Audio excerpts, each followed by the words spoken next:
ہاں جی ایک نعرہ صلوات.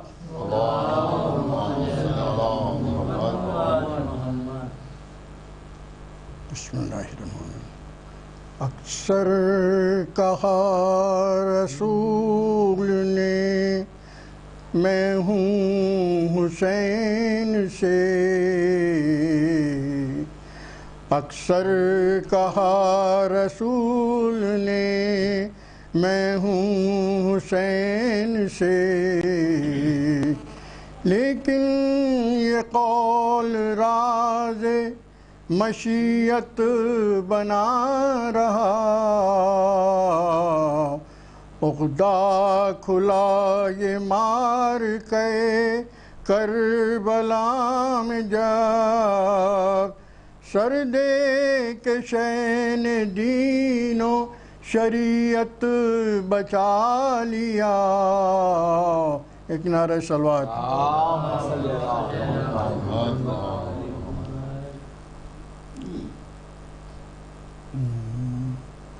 شبیہ ایمان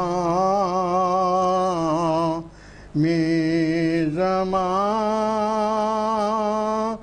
کھینچتے ہیں، شبیہ ایمان میں زمان کھینچتے ہیں، تصور میں تصویر جان کھینچتے ہیں. ارے زمین مول لی ہے مزاروں کی خاطر، زمین مول لی ہے مزاروں کی خاطر، شہیدی زمین پہ نشان کھینچتے ہیں. ارے پکاری سکینہ دہائی ہے بابا، ستمگر میری بالیاں کھینچتے ہیں. کہاں بیڑیاں اور کہاں پائے عابد، یہ لنگر کہیں ناتواں کھینچتے ہیں. کہا روک اکبر نے ارے اے درد تھم جا، کہا روک اکبر نے ارے اے درد تھم جا،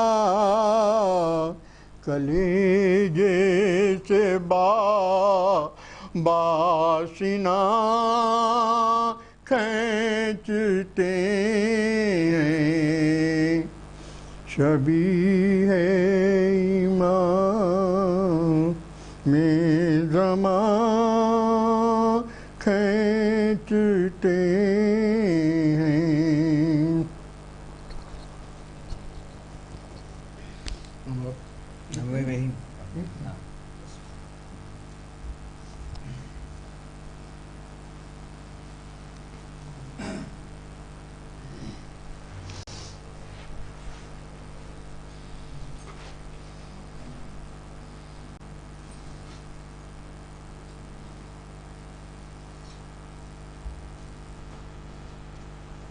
اچھا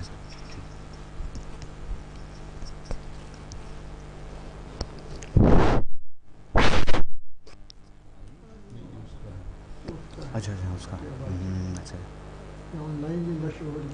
اچھا اچھا ٹھیک. ہاں ارے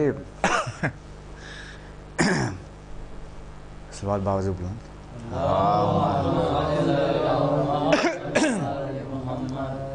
مرسی ہے کہ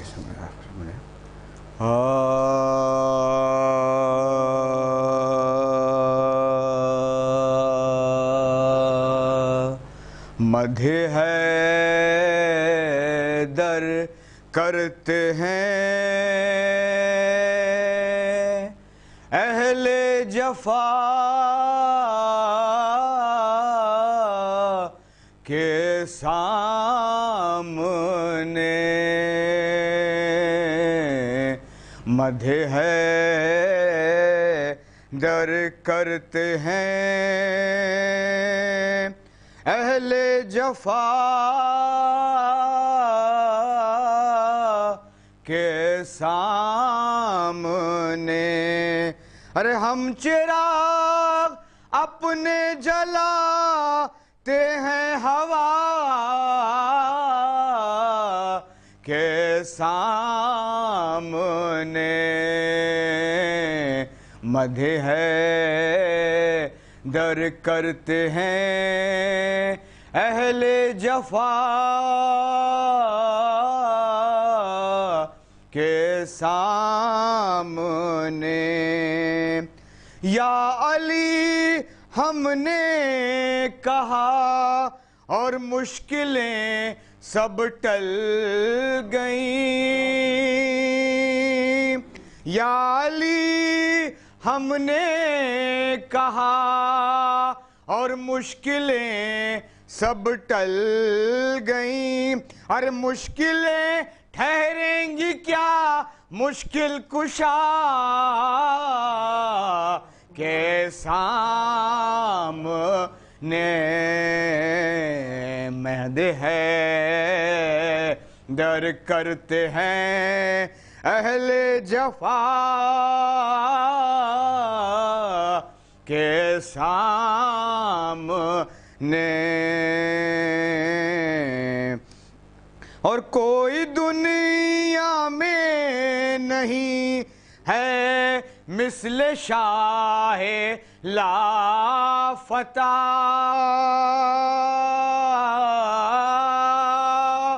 کوئی دنیا میں نہیں ہے مثل شاہ لافتہ. ارے آزما نہ ہوتے دیکھے کوئی آ کے سامنے مدح حیدر کرتے ہیں اہل جفا کے سامنے. اور سب علاج جسم ہے اور یہ تباہ روح ہے. سب علاج جسم ہے اور یہ تباہ روح ہے. ارے سب دوائیں کہتی ہیں خاک شفا کے سامنے مدح حیدر کرتے ہیں اہل جفا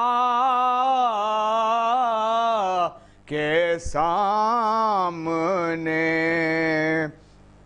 اور شرم سے ہو جاتا ہے اور ہے پانی جگر عباس کا. اور شرم سے ہو جاتا ہے پانی جگر عباس کا. جب سکینہ کہتی ہے پانی چچا کے سامنے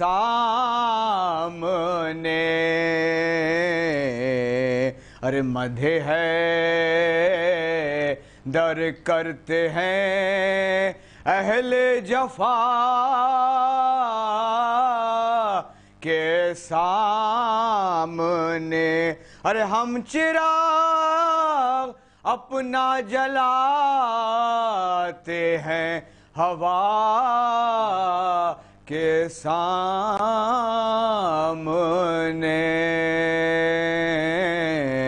ارے مدھے ہے در کرتے ہیں۔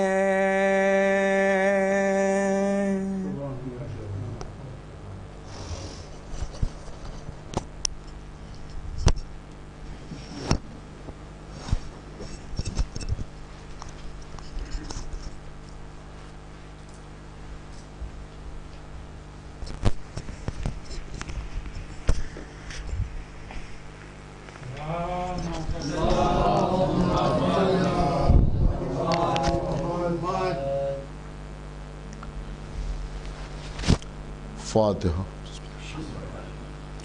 الحمدللہ رب العالمین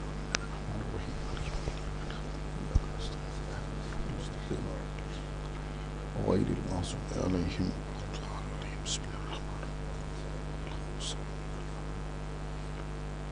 اللہم صلی سورہ توحید پڑھ کے امیر مہندی ولد سید اعجاز مہندی۔ امیر مہدی ولد سید اعجاز مہدی کے نام ایک سورہ فاتحہ اور 3 مرتبہ سورہ توحید کی تلاوت فرمائیں۔ بسم اللہ الرحمن الرحیم الحمدللہ رب العالمین الرحمن الرحیم اهدنا الصراط المستقیم غیر المغضوب الرحمن الرحیم اللہم صلی علی محمد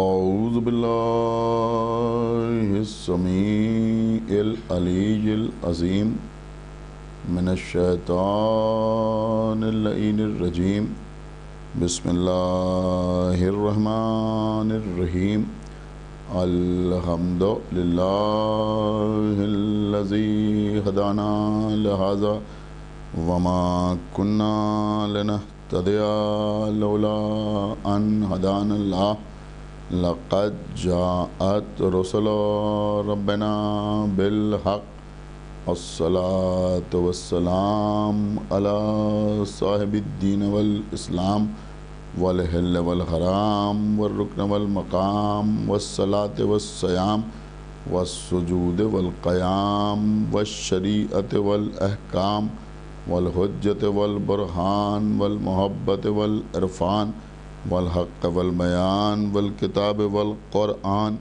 سیدنا ونبینا وشفیعنا ومولانا ومولا الثقلین جد الحسن والحسین ابی القاسم محمد وعلی اہل بیتہ الطیبین الطاہرین المعصومین المظلومین المنتخبین المنتجبین الذین اذهب اللہ عنہم الرجس وطہرہم تطہیرا۔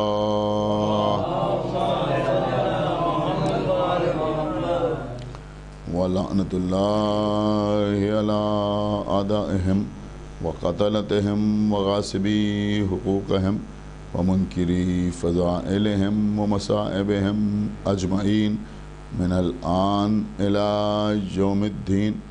اما بعد فقد قال اللہ سبحانہ تبارک و تعالی فی کتابہ المجید وفرقانہ الحمید وقولہ الحق بسم اللہ الرحمن الرحیم انا آتیناک الکوثر فصل لربک وانحر انا شانئک هو الابتر۔ صلوات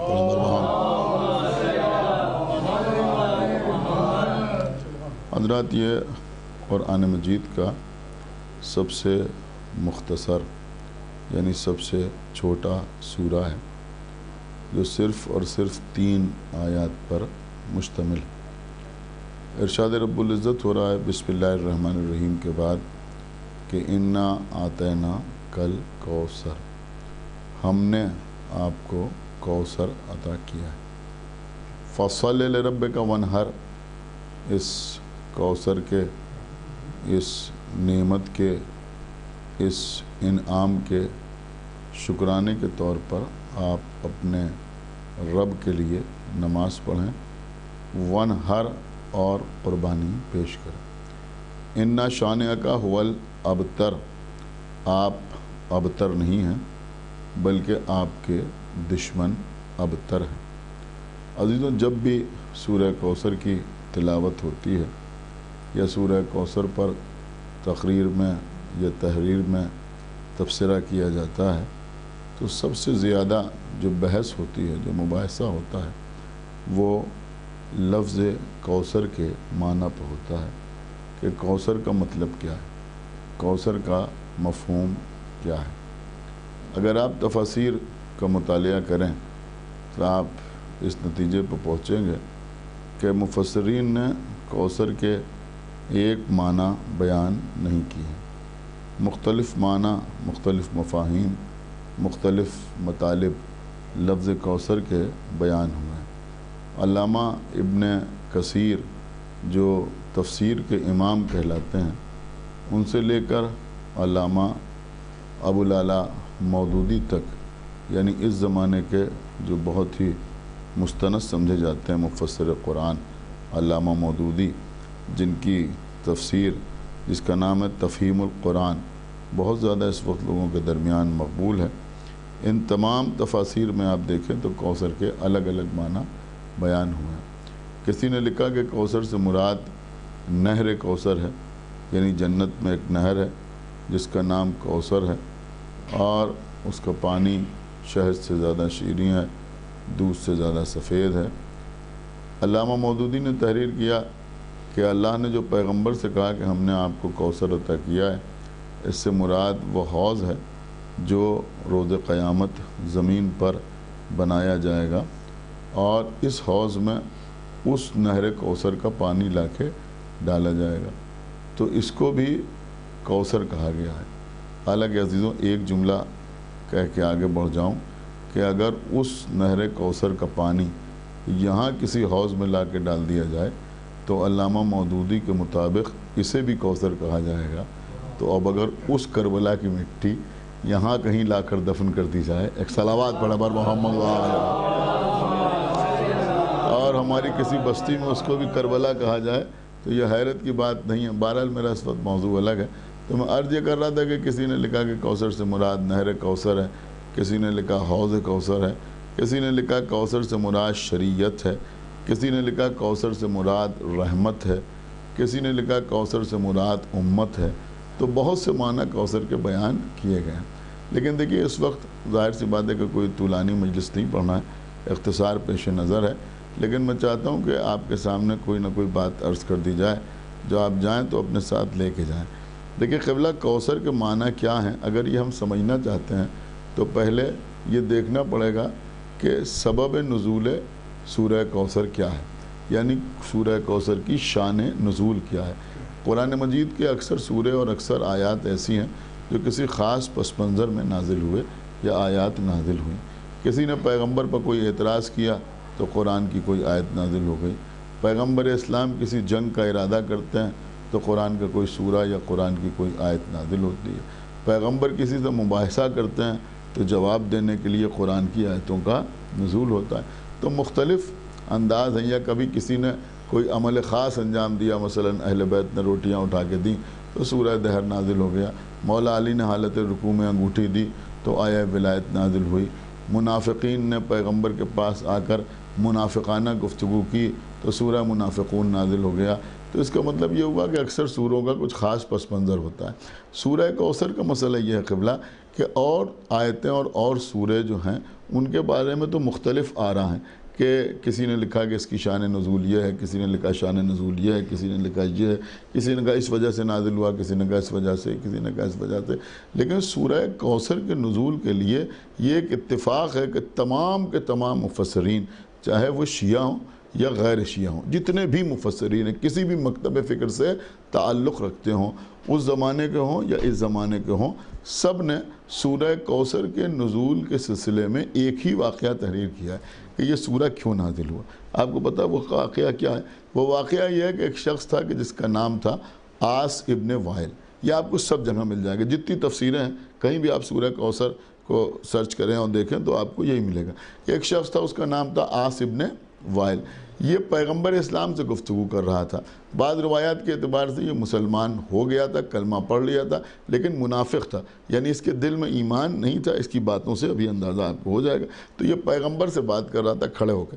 اب پیغمبر سے بات کر کے تھوڑا آگے بڑھا تو ایک اور شخص سے اس کی ملاقات ہوئی۔ کچھ قدم آگے بڑھا ہوگا، ایک اور شخص سے ملاقات ہو گئی۔ تو اس نے اس سے پوچھا کہ تم کس سے بات کر رہے تھے؟ تو اب اگر اس کے دل میں بھی ایمان ہوتا، سمجھ رہے ہیں آپ، تو یہ اس سے کہتا کہ میں طٰہٰ سے بات کر رہا تھا، میں یاسین سے بات کر رہا تھا، میں مزمل سے بات کر رہا تھا، میں مدثر سے بات کر رہا تھا، میں بشیر سے بات کر رہا تھا، میں نذیر سے بات کر رہا تھا، میں صاحب لولاک سے بات کر رہا تھا، صاحب معراج سے بات کر رہا تھا، مشکات سے بات کر رہا تھا، نور اول سے بات کر رہا تھا، عشق اول سے بات کر رہا تھا، رسول سے بات کر رہا تھا، خاتم النبیین سے بات کر رہا تھا، کچھ بھی کہہ سکتا تھا۔ لیکن چونکہ منافق تھا اور دل میں ایمان نام کو نہیں تھا، لہذا اس نے اس شخص سے کہا کہ میں ابتر سے بات کر رہا تھا۔ کیا کہا اس نے کہا کہ میں ابتر سے بات کر رہا تھا۔ اب یہ آواز پیغمبر کے کانوں میں آئی کہ اس نے مجھے ابتر کہا۔ تو جب پیغمبر نے سنا کہ اس نے مجھے ابتر کہا تو پیغمبر غمزدہ ہوئے۔ پیغمبر کے دل پر چوٹ لگی کہ اس نے مجھے ابتر کہا اور آگے بڑھ گیا۔ تو کیونکہ پیغمبر اسلام کے دل پر چوٹ لگی اور پیغمبر ملول ہوئے، غمزدہ ہوئے، رنجیدہ ہوئے، تو سارے مفسرین لکھتے ہیں کہ پیغمبر کی دل کی تسلی کے لیے یہ سورہ نازل ہوا۔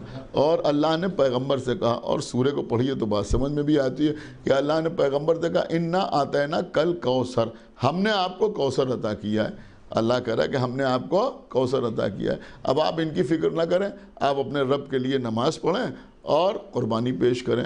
اس کے بعد آخر میں اللہ کہہ رہا ہے کہ آپ ابتر نہیں ہیں، یا آپ کو ابتر کہہ رہے تھے، آپ ابتر نہیں ہیں بلکہ آپ کے دشمن ابتر ہیں۔ سمجھدار لوگ یہاں بیٹھے ہوئے ہیں، میں صرف ایک جملہ آپ کی خدمت میں عرض کروں گا کہ اب کوثر کے معنی کیا ہے، اس پر بحث جس کا دل چاہے اور جتنا دل چاہے اتنا بحث کرے، لیکن ایک فیصلہ تو کرنا ہی پڑے گا کہ یہ کوثر جو ہے، لفظ کوثر، یہ ابتر کا جواب ہے۔ ایک صلوات پڑھیں ہمارے محمد و آل محمد، یہ تو ماننا پڑے گا کہ یہ لفظ کوثر جو ہے یہ ابتر کا جواب ہے۔ وہ پیغمبر کو ابتر کہہ رہے تھے، تو اللہ نے کہا کہ ہم نے آپ کو کوثر عطا کیا۔ اب عزیزوں، ہم سمجھتے ہیں کہ کوثر سے پہلے اگر ابتر کے معنی پہ غور کر لیں تو کوثر کو سمجھنا آسان ہو جائے گا۔ اب یہ عجیب بات ہے کہ ابتر کے تو، کوثر کے تو بہت سے معنی لوگوں نے بیان کیے۔ حالانکہ ایک جملہ کہہ دوں، ہو سکتا ہے آپ کی تھوڑی سی خاموشی بھی ٹوٹ جائے، اور دور دور تک یہ بات جا رہی ہے کہ بھائی مسلمانوں کی عجیب و غریب کیفیت یہ ہے کہ ان کو قرآن مجید میں ہر لفظ کے 25 معنی نظر آتے ہیں۔ اس کے یہ بھی معنی ہے اور یہ بھی معنی ہے اور یہ بھی معنی، اور عربی میں ہے بھی ایسا، تو ہر لفظ کے 25 معنی نظر آتے ہیں، لیکن لفظ امی کے ایک ہی معنی نظر آتے ہیں۔ ایک صلوات پڑھیں پر محمد و آل محمد، اس میں کچھ اور نظر نہیں آتا۔ امی اگر قرآن مجید میں آ جائے پیغمبر کے لیے تو اس کے ایک ہی معنی نظر آتے ہیں، جو لکھنا نہ جانتا ہو، جو پڑھنا نہ جانتا ہو، جو ان پڑھو اسے امی کہتے ہیں۔ تو بھیا جیسے اور الفاظ کے بہت سے معنی ہیں، ایسے ہی امی کے بھی بہت سے معنی ہیں، تو الگ الگ معنی بیان ہوئے۔ لیکن ابتر کے معنی اگر آپ لغت میں دیکھیں، ڈکشنری میں دیکھیں، تو عربی زبان کے مطابق بہت سے معنی آپ کو نظر آئیں گے۔ لیکن مفسرین نے، میں پڑھ کے آپ کی خدمت میں عرض کر رہا ہوں کہ مفسرین نے ابتر کے جو معنی تحریر کیے، کوثر کے تو بہت سے معنی تحریر کیے، لیکن ابتر کے صرف اور صرف 3 معنی تحریر کیے، صرف اور صرف 3، یعنی 3 سے زیادہ چوتھے کوئی معنی ابتر کے تحریر نہیں کیے۔ میں چاہتا ہوں کہ اس وقت کی مختصر سی مجلس میں بہت اختصار کے ساتھ ان 3 معنی پہ تھوڑا سا تبصرہ کر دوں تاکہ کوثر کو سمجھنا آسان ہو جائے، اور مجلس کو تمام کر دوں کہ ابتر کے 3 معنی بیان کیے۔ سب سے پہلے معنی جو ابتر کے بیان کیے، میرے خیال میں وہ آپ سب سے زیادہ سنتے ہیں، وہ معنی یہ بیان کیے کہ ابتر کا مطلب ہوتا ہے مقطوع النسل۔ مقطوع النسل کا مطلب ہوتا ہے جس کی نسل منقطع ہو جائے، اسے کہتے ہیں ابتر۔ تو کیونکہ پیغمبر کو اللہ نے جو اولاد نرینہ عطا کی تھی، یعنی جو بیٹے عطا کیے تھے، جناب طیب، جناب طاہر، جناب قاسم، اب اس میں بھی تھوڑا سا اختلاف ہے، بعض لوگوں نے لکھا ہے کہ طیب اور طاہر اور قاسم 3 بیٹے تھے جو جناب خدیجہ کے بطن سے تھے، اور بائی لوگوں نے لکھا ہے کہ یہ طیب اور طاہر 2 ہی بیٹے تھے، اور یہ جو طیب ہیں انہی کو قاسم بھی کہا جاتا تھا۔ تو بہرحال 2 یا 3 جو بیٹے اللہ نے عطا کیے، اور ایک بیٹا بالکل آخر میں اللہ نے پیغمبر اسلام کو عطا کیا جناب ماریہ قبطیہ کے بطن سے، جن کا نام جناب ابراہیم تھا، وہ بھی بچپن میں وفات پا گئے۔ لیکن یہ کوثر والا واقعہ جو ہے یہ ابراہیم ابن مالک ابراہیم سے جو پیغمبر کے بیٹے تھے ابراہیم ابن محمد، ان سے پہلے کا واقعہ ہے۔ تو جب پیغمبر کو 3 بیٹے اللہ نے عطا کیے، طیب، طاہر، قاسم، اور تینوں بچپنے میں وفات پا گئے، کوئی بیٹا زندہ نہیں رہا، سب بچپنے میں اس دنیا سے گزر گئے۔ تو اب اس وقت عرب یہ سمجھتے تھے کہ بیٹے سے نسل چلتی ہے، اگر بیٹا ہوگا تو نسل آگے بڑھے گی، اور بیٹا نہیں ہوگا تو نسل آگے نہیں بڑھے گی۔ تو وہ پیغمبر کو ان معنی میں ابتر کہنے لگے، مطلب یہ تھا کہ یہ مختون نسل ہے، ان کا سلسلہ ختم ہو گیا، اب ان کی نسل آگے نہیں بڑھے گی۔ اب آپ ہمیں بتائیں سوچ سمجھ کے کہ اگر وہ ان معنی میں پیغمبر کو ابتر کہتے تھے کہ یہ مختون نسل ہے، ان کی نسل منقطع ہو گئی ہے، آپ سن رہے ہیں، ان کی نسل منقطع ہو گئی ہے، اگر ان معنی میں وہ پیغمبر کو ابتر کہتے تھے تو اللہ کہہ رہا ہے کہ ہم نے آپ کو کوثر عطا کیا ہے۔ تو اب یہاں کوثر کے معنی کیا ہونا چاہیے؟ بات سمجھ میں آ رہی ہے یا نہیں آ رہی ہے؟ اب یہاں ایک صلوات پڑھے پر محمد و آل محمد، اب یہاں کوثر کے یعنی خود سمجھنے کی ضرورت ہے کہ اب یہاں پر کوثر کے معنی کیا ہونا چاہیے۔ اب اگر آپ کہیں کہ یہاں پر کوثر کے معنی حوض کوثر، تو بات سمجھ ہی میں نہیں آتی۔ وہ تو کہہ رہے ہیں یہ مختون نسل ہے، اور اللہ کہہ رہا ہے ہم نے آپ کو حوض کوثر عطا کیا، ہم نے آپ کو نہر کوثر عطا کی، ہم نے آپ کو شریعت عطا کی ہے، ہم نے آپ کو امت عطا کی ہے، ہم نے آپ کو رحمت عطا کی ہے۔ تو پھر ماننا ہی پڑے گا کہ کیونکہ وہ پیغمبر کو مختون نسل کہہ رہے تھے، تو اللہ جو کہہ رہا ہے کوثر، اس کا مطلب یہ ہے کہ ہم نے آپ کو اولاد کثیر عطا کی ہے۔ ایک صلوات پڑھے پر محمد و آل محمد، ہم نے آپ کو کثرت نسل عطا کی ہے۔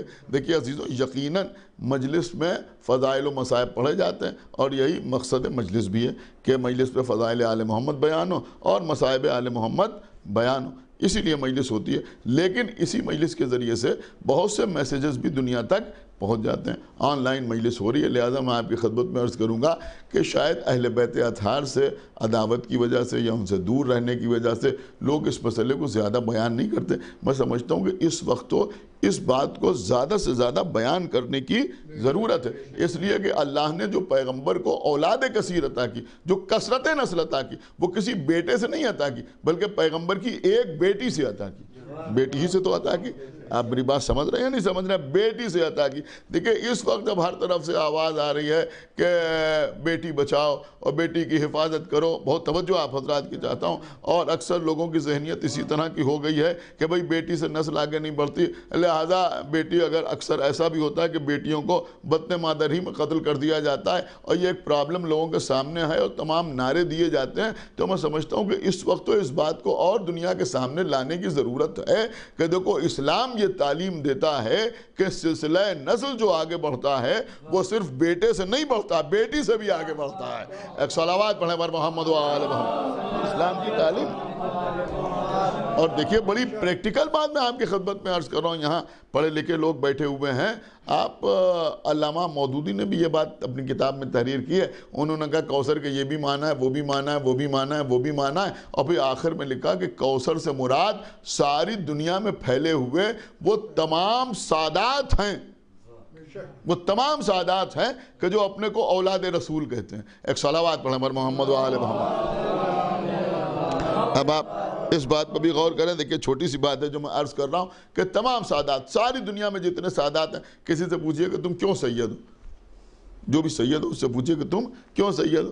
یہاں شیعہ یا غیر شیعہ کی بھی کوئی شرط نہیں، شیعہ سید ہو یا غیر شیعہ سید ہو، یہ بھی نہیں کہ ان کا صاحب جو شیعہ سادات ہیں وہ یہ کہتے ہیں، جو غیر شیعہ سادات ہیں وہ ایسا نہیں کہتے۔ غیر شیعہ حضرات میں بھی کافی سادات ہوتے ہیں، آپ حضرات جانتے ہیں۔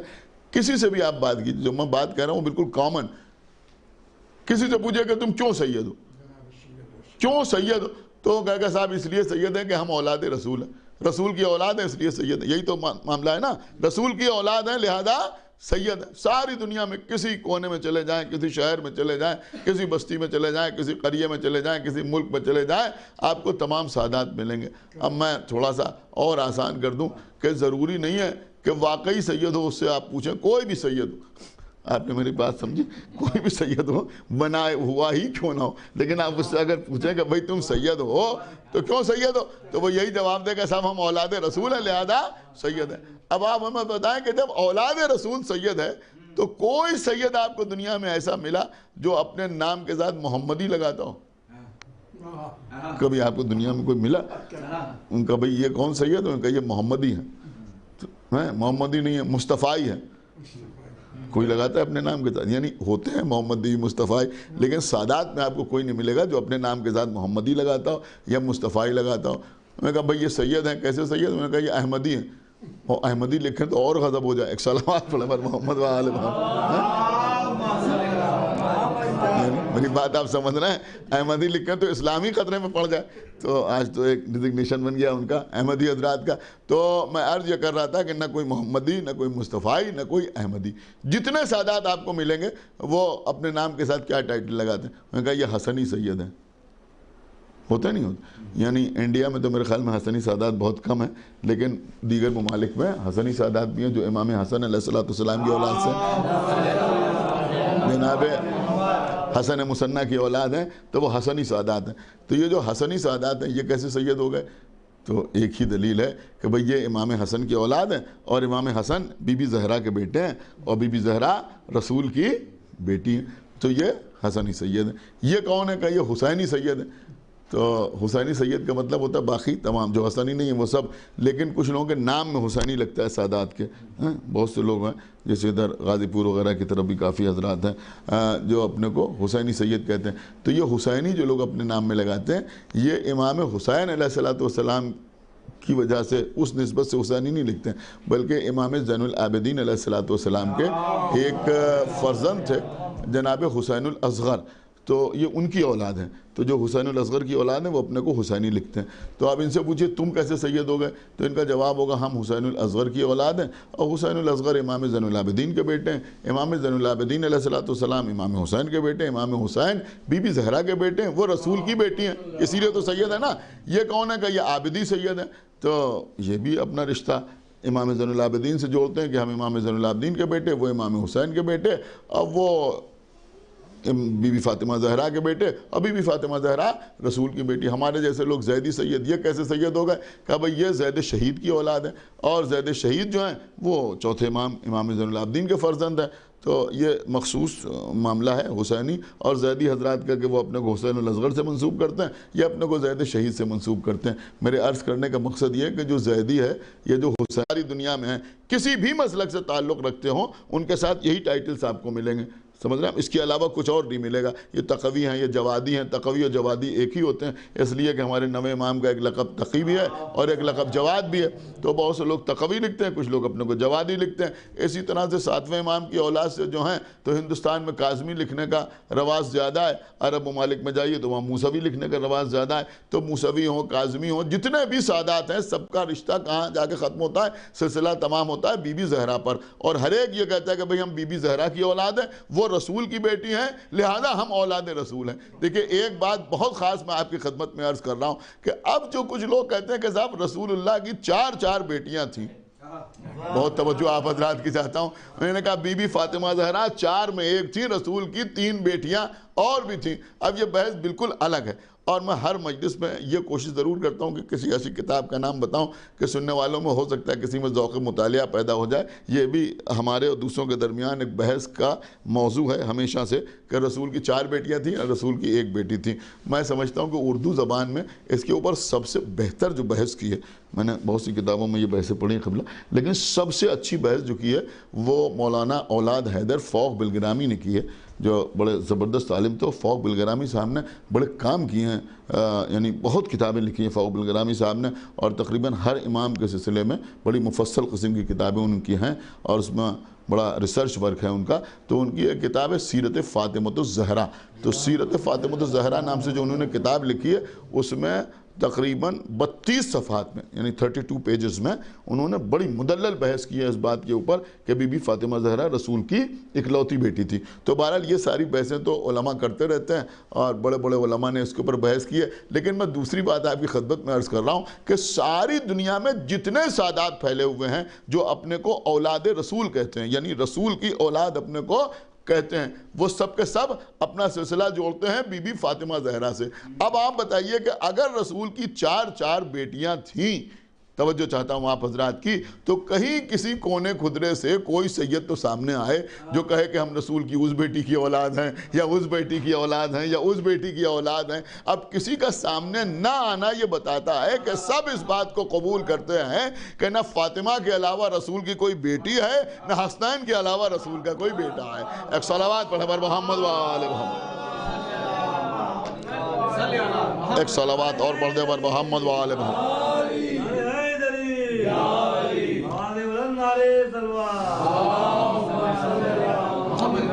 دیکھیں میں کوشش کر رہا تھا کہ وہ تینوں معنی اب تک جو ہیں وہ آپ کی خدمت میں عرض کر دوں, لیکن اب ایک خوبصورت سی بات آپ حضرات کا ذوق سماعت دے کے جی چاہتا ہے کہ آپ کی خدمت میں عرض کروں کہ اب پیغمبر کی اولاد جو ہے وہ بھی 2 طرح کی ہے, یعنی ایک نسل خاص اور ایک نسل عام. ہم جیسے لوگ میرے خیال میں نسل عامہ میں آتے ہیں سادات جو ہیں, لیکن جو نسل خاص ہے اس میں کون آتا ہے کہ اس میں معصومین آتے ہیں, سمجھ رہا, یعنی مثلا امام حسن علیہ السلام, امام حسین, امام زین العابدین, امام محمد باقر.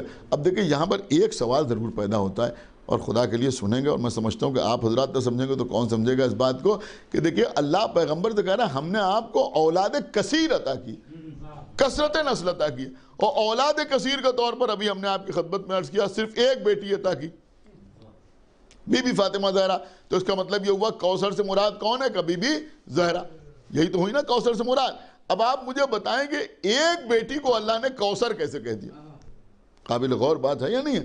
ایک بیٹی کو اللہ نے کوثر, اولاد کثیر, 10-12 بیٹے اللہ عطا کر دیتا تو کہتا تو سمجھ میں بات آتی, لیکن صرف ایک بیٹی, اور ایک بیٹی کو اللہ کہہ رہا ہے کہ اولاد کثیر, اولاد کثیر. میں سمجھتا ہوں کہ اس کو اس وقت زیادہ سے زیادہ پڑھنے کی ضرورت ہے تاکہ دنیا کی سمجھ میں آئے کہ بیٹیوں کی اہمیت کیا ہے. بہت توجہ آپ حضرات کی چاہتا ہوں. تو ایک بیٹی کو اللہ نے اولاد کثیر کیسے کہہ دیا کہ یہ بیٹی جو ہے یہ اولاد کثیر ہے؟ یہ بات صحیح ہے کہ بعد میں اور جتنی اولاد ہوئی رسول کی وہ بی بی فاطمہ زہرا کے ذریعے سے ہوئی, لیکن اللہ کہہ رہا ہے اِنَّا أَعْطَيْنَاكَ الْكَوْثَرَ, ہم نے آپ کو کوثر عطا کیا ہے. جو کہ ابھی میں آپ کی خدمت میں عرض کروں, ایک سوال اٹھتا ہے قرآن مجید کے سلسلے میں. آج کل تو نہ معلوم کیسے کیسے لوگ آ گئے ہیں قرآن مجید کے سلسلے میں تمام سوالات اٹھاتے ہیں. بہرحال میں کیا آپ کی خدمت میں عرض کروں کہ جواب دینے کو اس لیے جی نہیں چاہتا کہ ایسے لوگ قرآن پر اعتراض کرتے ہیں جو قرآن پڑھ نہیں سکتے. ایک صلوات پڑھے پر محمد. میں سچ کہہ رہا ہوں, میں بالکل سچ آپ کی خدمت میں عرض کر رہا ہوں, میں کوئی مبالغہ نہیں کر رہا ہوں. میں جانتا ہوں جو قرآن پڑھ نہیں سکتے وہ قرآن پر اعتراض کرتے ہیں. لیکن بہرحال قرآن مجید پر پہلے بھی بہت سے لوگوں نے بہت سے اعتراضات وارد کیے ہیں, اور خود پیغمبر کے زمانے میں یعنی خود آپ قرآن پڑھیے تو قرآن ہی میں آپ کو مل جائے گا کہ نہ معلوم کیسے کیسے اعتراضات لوگ قرآن مجید کے اوپر کرتے تھے.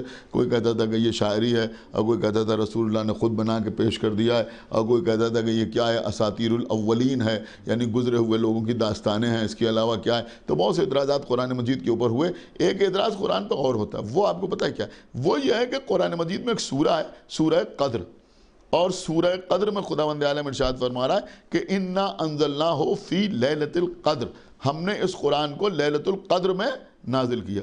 تو ایک اعتراض بہت عرصے سے یہ ہوتا چلا آ رہا ہے کہ جب اللہ نے قرآن کو لیلۃ القدر میں یعنی شب قدر میں نازل کیا تو پھر یہ 23 سال تک کیا نازل ہوتا رہا؟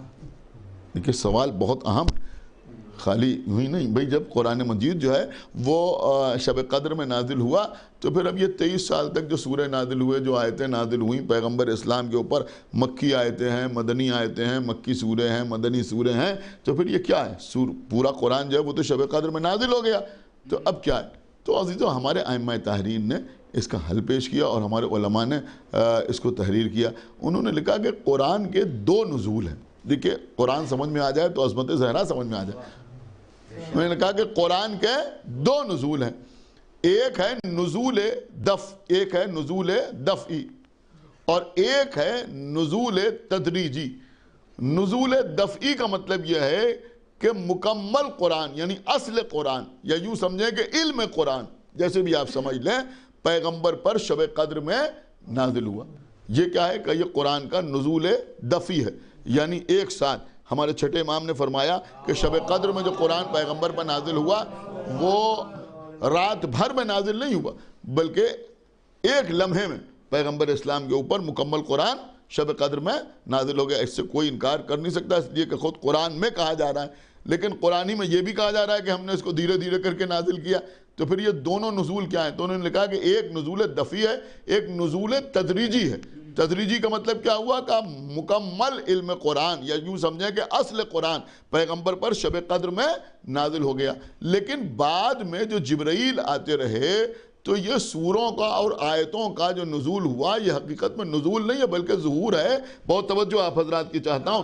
پیغمبر اسلام کے اوپر زمانے کی ضرورت کے مطابق سن رہا سورے سامنے آتے رہے، یعنی شب قدر میں مکمل قرآن نازل ہو گیا، اب بعد میں زمانے کی ضرورت کے مطابق سورے آتے رہے۔ یہ سورہ حمد ہے، یہ سورہ بقرہ ہے، یہ سورہ آل عمران ہے، یہ سورہ نساء ہے، یہ سورہ انعام ہے، یہ سورہ اعراف ہے، یہ سورہ انفال ہے، یہ سورہ توبہ ہے، یہ سورہ یونس ہے، مثلا اس طرح سے سورے سامنے آتے رہے۔ تو ایک بار قرآن ایک ساتھ نازل ہوا اور بعد میں قرآن مجید کے سورے زمانے کی ضرورت کے مطابق سامنے آتے رہے۔ میں سمجھتا ہوں اگر آپ سمجھنا چاہتے ہیں تو ایسے ہی سمجھیں کہ سورہ کوثر میں اللہ کہہ رہا ہم نے آپ پر کوثر نازل کیا، ہم نے آپ کو کوثر عطا کیا، اِنَّا أَعْطَيْنَا الْكَوْثَرَ، ہم نے آپ کو کوثر عطا کیا۔ کوثر کا مطلب اولاد کثیر۔ تو اللہ نے جیسے شب قدر میں اصل قرآن پیغمبر پر نازل کیا، بالکل اسی طرح سے اصل کوثر کے طور پر اللہ نے پیغمبر کو ایک بیٹی فاطمہ کی شکل میں عطا کی۔ سن رہے ہیں آپ؟ ایک بیٹی فاطمہ کی شکل میں عطا کی، لیکن جیسے وہاں دیکھیں جس کے دل میں بی بی کی محبت ہے خاموش نہیں رہے گا، کہ جیسے وہاں زمانے کی ضرورت کے مطابق سورے سامنے آتے رہے، ایسے ہی یہاں زمانے کی ضرورت کے مطابق صورتیں سامنے آتی رہیں۔ خدا کے لیے بھائی بیدار ہوئیے، جیسے وہاں سورے سامنے آئے، یہ بقرہ ہے، یہ سورہ نساء ہے، یہ سورہ آل عمران ہے، یہ سورہ یونس ہے، یہ سورہ رحمان ہے، ایسے ہی یہاں صورتیں سامنے آئیں، یہ حسن ہے، یہ حسین ہے، یہ زین العابدین ہے، یہ محمد باقر ہے۔ ایک صلوات پڑھے بر محمد وآل محمد۔ اس طرح سے بس قبلہ۔ اور ایک بات اور یاد رکھیے آپ کہ بی بی فاطمہ زہرا، میں نے آپ کی خدمت میں عرض کیا کہ جیسے قرآن ویسے بی بی فاطمہ زہرا، اس لیے کہ اللہ نے وہاں قرآن نازل کیا اور بی بی فاطمہ زہرا کے لیے بھی کہا اِنَّا أَعْطَيْنَا الْكَوْثَرَ۔ تو اب سمجھ میں آیا کہ جو شان قرآن وہ شان زہرا، جو منزلت قرآن کی وہ منزلت بی بی فاطمہ زہرا کی۔ لیکن ایک جملہ ضرور عرض کروں گا کہ بے شک جو شان قرآن ہے وہی شان زہرا ہے، لیکن قرآن کی اتنی آیتیں پیغمبر اسلام پر نازل ہوئیں، آپ کیا سنتے ہیں کیسے نازل ہوئیں؟ کہ پیغمبر کبھی لیٹے ہوئے ہیں قرآن نازل ہو رہا ہے، پیغمبر بیٹھے ہوئے ہیں قرآن نازل ہو رہا ہے، پیغمبر غار کے اندر ہیں قرآن نازل ہو رہا ہے۔ غور نہیں کر رہے ہیں آپ؟ ہم تو نہیں کہتے لیکن اور لوگ تو پتہ نہیں کیا کیا بیان کرتے ہیں کہ پیغمبر پسینے پسینے ہو جاتے تھے، وہ یہ ہو جاتا تھا، وہ ہو جاتا تھا، وہ ہو جاتا تھا۔ لیکن میں ایک جملہ کہوں گا، کوئی ایک روایت دکھا دو کہ پیغمبر پر قرآن نازل ہونے والا ہو اور پیغمبر لیٹے ہوں اور اٹھ کے بیٹھ گئے ہوں۔ کیا سن رہے ہیں آپ؟ کوئی سورہ آیا ہو پیغمبر بیٹھے ہوں اور کھڑے ہو گئے ہوں، اس کا مطلب یہ ہوا کہ وہ نبی کہ جو قرآن آنے پر کھڑا نہیں ہوتا وہ فاطمہ کے آنے پر کھڑا ہو جاتا۔ ایک صلوات پڑھے بر محمد وآل محمد۔ اللہ اکبر۔ ایک صلوات اور پڑھے بر محمد وآل محمد۔ جب بی بی فاطمہ زہرا آتی ہیں تو پیغمبر فاطمہ کے احترام میں کھڑے ہو جاتے ہیں۔ یہ ہے عظمت شہزادی حضرت فاطمہ زہرا صلوات اللہ السلام علیہا کی۔ اب بہت قیمتی بات میں آپ کی خدمت میں عرض کر رہا ہوں۔ دیکھیں میں نے عرض کیا کہ اللہ نے کوثر کے طور پر فاطمہ زہرا پیغمبر کو عطا کی، لیکن بعد میں یہ صورتیں سامنے آئیں، یہ حسن ہیں، یہ حسین ہیں۔ تو جیسے قرآن کی شان ویسے ہی بی بی فاطمہ زہرا کی شان۔ شاید اسی لیے یہ اہتمام بھی ہوا کہ کیونکہ جیسے قرآن ویسے زہرا، لہذا قرآن کے ساتھ بھی علی رہیں گے۔ سمجھ رہے ہیں؟ اور فاطمہ کے کفو بھی علی رہیں گے۔ ایک صلوات پڑھیں بر محمد وآل محمد۔ علی و مال قرآن والقرآن و ما علی، علی قرآن کے ساتھ ہے، قرآن علی کے ساتھ ہے۔ اور بی بی فاطمہ زہرا کے لیے بھی فرمایا کہ اگر علی نہ ہوتے تو میری بیٹی فاطمہ کا کوئی کفو نہ ہوتا۔ تو بہرحال میں سمجھتا ہوں کہ گفتگو ہو گئی کہ اگر ابتر کے معنی مختون نسل کے ہیں تو پھر کوثر سے مراد بی بی فاطمہ زہرا اور نسل کثیر ہے۔ اب ابتر کے اور بھی معنی لوگوں نے بیان کیے، وہ بھی سن لیجئے، پھر کبھی موقع ملا تو اس کی تفصیلات عرض کروں گا. اس وقت صرف اشارتاً عرض کر دوں کیونکہ وقت کافی ہو گیا ہے، بات کو تمام کروں کہ ابتر کے ایک معنی یہ بھی بیان ہوئے ہیں کہ ابتر اسے کہتے ہیں جس کا عقب نہ ہو. عقب نہ ہونے کا مطلب یہ ہے کہ جس کے پیچھے کوئی آنے والا نہ ہو، اس کو کہتے ہیں ابتر. یعنی تقریباً ویسے ہی معنی ہے لیکن تھوڑا سا فرق ہے. وہاں مختون نسل کا مطلب بھی اگر آپ غور کریں تو تقریباً ویسے ہی ہے، لیکن ابتر کا مطلب یہ ہوا کہ جہاں کوئی آنے والا پیچھے نہ ہو. انبیاء کا مسئلہ یہ تھا کہ ایک نبی کے بعد دوسرا نبی، دوسرے نبی کے بعد تیسرا نبی، تیسرے نبی کے بعد چوتھا نبی، 1,24,000 انبیاء دنیا میں آئے. لیکن بی بی فاطمہ پیغمبر اسلام کے بعد کوئی نبی آنے والا نہیں ہے. یہ خاتم النبیین ہے، آخری نبی ہے یا نہیں؟ ختم الرسول ہے. ان کے بعد کوئی رسول آنے والا نہیں، ان کے بعد کوئی نبی آنے والا نہیں. پیغمبر اسلام آخری ہیں. ان معنی میں بھی لوگ پیغمبر کو ابتر کہتے تھے. ان کے ابتر کہنے کا مطلب کیا ہوتا تھا؟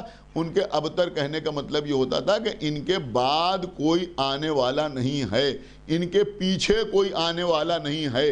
آپ سمجھے؟ یہ سوچ کے وہ خوش ہوتے تھے کہ ان کے پیچھے کیونکہ کوئی آنے والا نہیں ہے، لہذا ادھر ان کی آنکھ بند ہوئی اور ادھر ہم اپنے پرانے مذہب کی طرف پلٹ جائیں گے، اس لیے کہ پھر ہمیں کوئی روکنے ٹوکنے والا نہ ہوگا. تو وہ یہ سمجھتے تھے ان کے پیچھے کوئی آنے والا نہیں ہے. میں سمجھتا ہوں کہ ان معنی میں جو ابتر کہتے تھے پیغمبر کو، ان کے منہ پر بھی اللہ نے تماچا مارا. کیسے؟ اللہ نے کہا وَالشَّمْسِ وَالضُّحَاهَا، وَالْقَمَرِ إِذَا تَلَاهَا. ایک صلوات پڑھیں پر محمد وآل محمد. کہ قسم ہے اس سورج کی کہ جو چمکنے والا ہے، اور قسم ہے اس چاند کی جو سورج کے پیچھے پیچھے آنے والا ہے. اللہ نے کہا تم سمجھ رہے ہو ان کے پیچھے کوئی آنے والا نہیں ہے؟ نہیں، ایسا نہیں ہے، یہ سورج ہیں، ان کے پیچھے چاند آ رہا ہے. اور جب کسی نے پوچھا کہ یہاں سورج سے مراد کون ہے اور چاند سے مراد کون ہے، تو فرمایا کہ سورج سے مراد میں ہوں اور چاند سے مراد علی ہے. ایک صلوات پڑھیں پر محمد وآل محمد. چاند سے مراد مولا متقیان حضرت علی بن ابی طالب علیہ السلام. تو لوگ کہتے ہیں صاحب علی کو چاند کہا گیا اور رسول کو سورج کہا گیا، حالانکہ سورج میں اپنی روشنی ہوتی ہے اور چاند جو ہے وہ سورج کی روشنی کی وجہ سے چمکتا ہے. نہیں عزیزوں، اگر یہ کہا جاتا کہ قسم ہے اس سورج کی کو جو چمکنے والا ہے اور قسم ہے اس چاند کی جو چاندنی بکھیرنے والا ہے، تو یہ بات سمجھ میں آتی. لیکن وہاں تو یہ کہا جا رہا ہے قسم ہے اس سورج کی جو چمکنے والا ہے اور قسم ہے اس چاند کی جو سورج کے پیچھے پیچھے، سمجھ رہے ہیں، آنے والا ہے. اس کا مطلب یہ ہوا کہ یہاں مولا علی کی خلافت بلا فصل کا اعلان ہو رہا ہے کہ یہ سورج کے پیچھے پیچھے آنے والا ہے. تو ابتر کے ایک معنی یہ بیان ہوں. اچھا، ایک آخری معنی اور سن لیجئے اور اسی کے اوپر انشاءاللہ تقریر تمام، اور اسی سے ربط مصائب ہیں. دیکھیے ایک بات اور بھی ہے، ابتر کسے کہتے ہیں؟ ابتر اسے بھی کہتے ہیں جو اپنی جڑ سے کٹ جائے. یعنی اگر کسی پیڑ کو بالکل جڑ سے کاٹ دیا جائے تو اس کو بھی کہتے ہیں ابتر. یعنی جو اپنی جڑ سے، اپنے روٹ سے، اپنی اصل سے الگ ہو جائے اسے ابتر کہتے ہیں. تو یہ جو قریش تھے ان میں خاندانی عصبیت بہت زیادہ تھی. یعنی اپنے قبیلے کے اوپر فخر، اپنے قوم کے اوپر فخر، اپنے خاندان کے اوپر فخر. حالانکہ خاندان پر فخر کرنا کوئی بری بات نہیں ہے، لیکن معصوم نے ایک جملہ ارشاد فرمایا ہے جو میرے خیال میں ہم سب کے لیے ہے. انہوں نے فرمایا ہے کہ اگر ادب نہ ہو تو نسب سے کوئی فائدہ نہیں ہوتا. ایک صلوات پڑھیں پر محمد وآلہ. یعنی یہاں پر ادب جو ہے اس پہ بڑی وسعت ہے، اس میں انسان کا کردار بھی ہے، اس کے اعمال بھی ہیں، اس کے افعال بھی ہیں. تو بہرحال قریش کو بہت زیادہ فخر ہوتا تھا کہ صاحب ہم یہ ہیں، ہم یہ ہیں، ہم یہ ہیں، ہم یہ ہیں. اور چونکہ پیغمبر اسلام قریش سے الگ ہو گئے تھے تو وہ پیغمبر کو ان معنی میں بھی ابتر کہتے تھے. وہ ان کے کہنے کا مطلب یہ ہوتا تھا کہ پیغمبر اسلام اپنی جڑ سے الگ ہو گئے، اپنی روٹ سے الگ ہو گئے، اپنی اصل سے الگ ہو گئے. اور ایک جملہ وہ لوگ کہتے تھے، یہ جملہ عام طور پر پڑھا نہیں جاتا لیکن کتابوں میں موجود ہے کہ قریش پیغمبر کے لیے کہتے تھے بطرا محمد منا، بطرا محمد منا. اس کا مطلب بھی وہی ہوتا تھا، بطرا محمد منا، یعنی محمد جو تھے وہ ہم سے کٹ گئے، جڑ سے الگ ہو گئے. یعنی ہم سے، منا کا مطلب ہم سے. تو وہ یہ سمجھتے تھے کہ ہم اصل ہیں اور پیغمبر اسلام ہم سے الگ ہو گئے، اس لیے یہ ابتر ہیں. دیکھیں سارا مسئلہ وہی ہے جو میں نے پہلے آپ کی خدمت میں عرض کیا. تو وہ سمجھتے تھے یہ ہم سے الگ ہو گئے لہذا یہ ابتر ہیں, اپنی جڑ ہی سے الگ ہو گئے.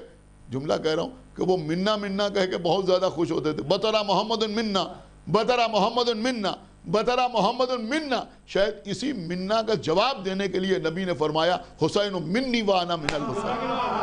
سمجھ رہے ہیں آپ غور کر رہے ہیں. علی منی وانا من ہو, علی مجھ سے ہے میں علی سے ہوں. حسن منی وانا من ہو, حسن مجھ سے ہے میں اس سے ہوں. اور جب سارے اہل بیت چادر میں آ گئے تو فرمایا انہم منی وانا منہم, یہ سب کے سب مجھ سے ہیں اور میں ان سے ہوں. پیغمبر نے بتایا تم ہماری اصل نہیں ہو, یہ ہماری اصل ہے. سمجھ رہے ہیں. اور ظاہر سی بات ہے کہ جن کو پیغمبر نے اپنی اصل قرار دیا انہی کی وجہ سے آج پیغمبر کا نام ہو, پیغمبر کا پیغام ہو, پیغمبر کا اسلام دنیا میں باقی. بس عزیزوں, یہ ابھی آپ سوزخانی میں سن رہے تھے کہ پیغمبر نے بار بار جو یہ فرمایا وہ انا من الحسین, اسی لیے فرمایا. بڑا خوبصورت سے جملہ خطیب اکبر فرمایا کرتے تھے. بزرگ کا کسی کا کوئی نکتہ ہو تو نام ہی لے کے عرض کرنا چاہیے. بہت خوبصورت سے جملہ وہ فرماتے تھے کہ جو پیغمبر نے فرمایا ہے کہ حسین منی و انا من الحسین, حسین میرا مجھ سے ہے اور میں حسین سے ہوں. تو وہ فرماتے تھے 3 شعبان سن 4 ہجری سے لے کر, 3 شعبان سن 4 ہجری سے لے کر 10 محرم سن 61 ہجری تک حسین رسول سے تھے. لیکن 10 محرم سن 61 ہجری سے لے کر قیامت تک اب رسول حسین ابن علی سے. یعنی آج جو نام باقی ہے رسول کا, جو پیغام باقی ہے رسول کا, جو رسول کا اسلام باقی ہے, وہ بوجہ حسین ابن علی باقی. اور حسین کون ہے کہ حسین فرزند فاطمہ ہیں, فرزند فاطمہ ہیں. شاید یہ بھی اشارہ تھا کہ میرے نبی آپ پریشان نہ ہو کہ آپ کا کوئی بیٹا موجود نہیں ہے, آپ کی بیٹی کا بیٹا, آپ کی بیٹی کے بیٹے, سمجھ رہے ہیں, آپ کی بیٹی کی اولاد, آپ کے بیٹی کے فرزندان, ان کی وجہ سے آپ کا نام باقی رہے گا, آپ کا پیغام باقی رہے گا, آپ کا اسلام باقی رہے گا. بس عزیزوں, شاید اسی لیے میر انیس نے کیا خوبصورت ربائی ارشاد فرمائی. وہ فرماتے ہیں کہ قانون شریعت کا شناسا ایسا, کیا غضب ہے, قانون شریعت کا شناسا ایسا, کوثر بھی تصدق ہو وہ پیاسا ایسا. اور کیوں فخر سے جھومے نہ رسول عربی, تقدیر سے ملتا ہے نواسا ایسا. ہماری جان قربان, ہاں بھرا ہوا گھر آقا حسین نے کربلا کے میدان میں قربان کر دیا. عزیزوں آج 26 محرم, کل کی تاریخ جو گزر گئی یعنی 25 محرم, یہ روز شہادت ہمارے اور آپ کے چوتھے امام, امام زین العابدین علیہ السلام, جن کی ساری زندگی اپنے بابا پر روتے ہوئے گزر گئی. کھانا سامنے آیا تو روئے, پانی سامنے آیا تو روئے. آج لوگ کہتے ہیں صاحب بس اتنی عزاداری کیجئے جتنی آئمہ نے کی. ارے کون ویسی عزاداری کر سکتا ہے؟ کون اس طرح سے امام حسین علیہ السلام کی عزا کر سکتا ہے جیسے امام نے عزا کی؟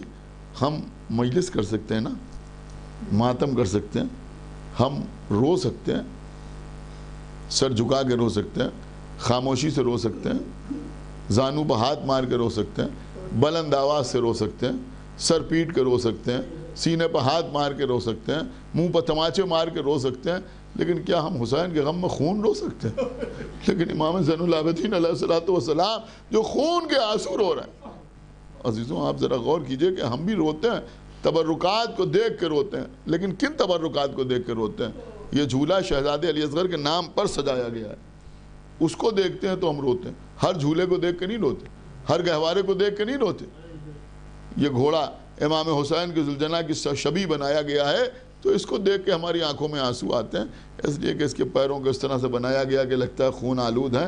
اس کے اوپر سفید رنگ کی چادر ڈال دی گئی ہے, اس کے اوپر خون کے چھینٹے کی شبیہ نظر آ رہی ہے, اس کے بدن کے اوپر تیر لگا دیے گئے ہیں, ڈھلی ہوئی زین ہے, ڈھلی ہوئی اس کے اوپر زرہ پڑی ہوئی ہے. تو اس کو دیکھ کے ہمیں امام حسین کا ذوالجناح یاد آتا ہے تو ہم روتے ہیں. لیکن ہر گھوڑے کو دیکھ کے تو نہیں روتے. جب ہمارے علاقے میں کہیں اماری کا جلوس اٹھتا ہے تو ہم اس کو دیکھ کر روتے ہیں, اونٹوں کو کہ ان کے اوپر اماریوں کی شبیہ ہے, اور اس کو دیکھ کے ہم کو وہ بے کجاوا ناقے یاد آتے ہیں جن پر جناب زینب ام کلثوم کو سوار کیا گیا تھا, تب ہم روتے ہیں.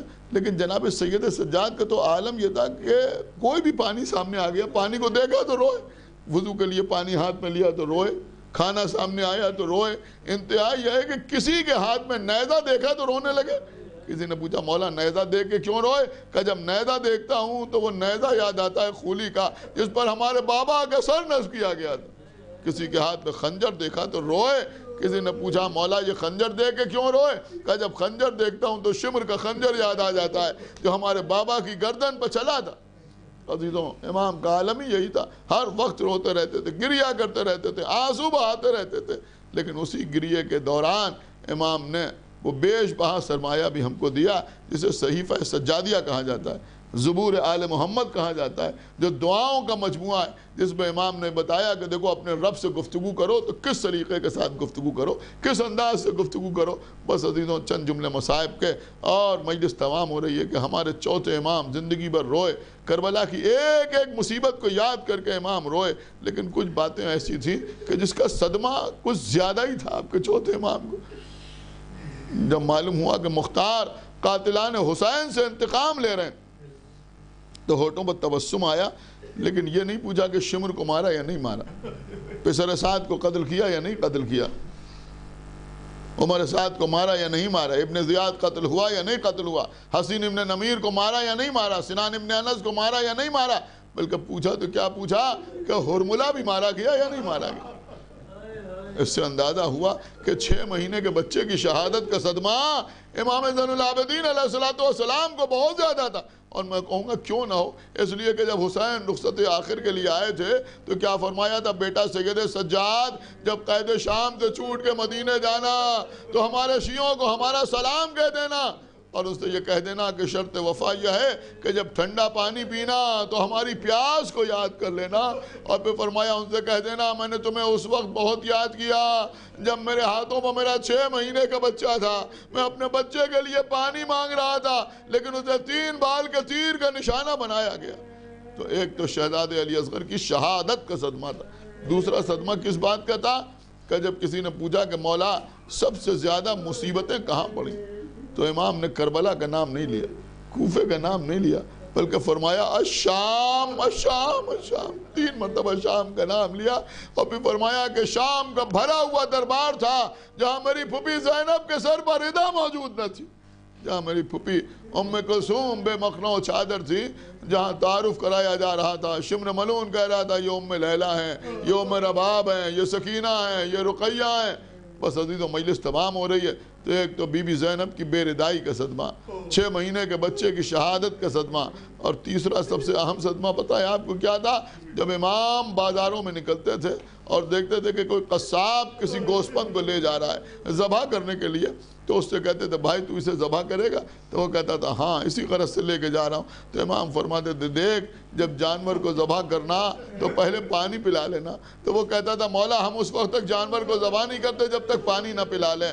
امام کربلا کا رخ کرتے تھے، اے بابا آج مسلمان جانور کو ذبح کرتا ہے تو پہلے پانی پلا لیتا ہے، پھر فرماتے تھے واللہ قتل ابی عطشان، ہائے میرا بابا حسین کربلا کے میدان میں پیاسا مارا۔ پروردگار جو واسطہ محمد وآل محمد کا ہماری اس عبادت کو قبول فرما، پروردگار جو واسطہ محمد وآل محمد کا تمام حاضرین مجلس اور بانیان مجلس کے دلی مقاصد تکمیل فرما، پروردگار جو واسطہ محمد وآل محمد کا ہم کو اعمال صالحہ کی توفیق عنایت فرما، ہمارے عقائد کو صحیح و سالم رکھ، ہم جب تک زندہ رہیں آل محمد کی محبت اور ان کے دشمنوں کی عداوت پہ زندہ رہیں، اور دنیا سے جائیں تو یہ دونوں عظیم ترین نعمتیں اپنے ساتھ لے کے جائیں۔ پروردگار جلد از جلد ہمارے امام زمانہ کا ظہور فرما اور ان کا اصحاب اور انصار میں ہمارا شمار۔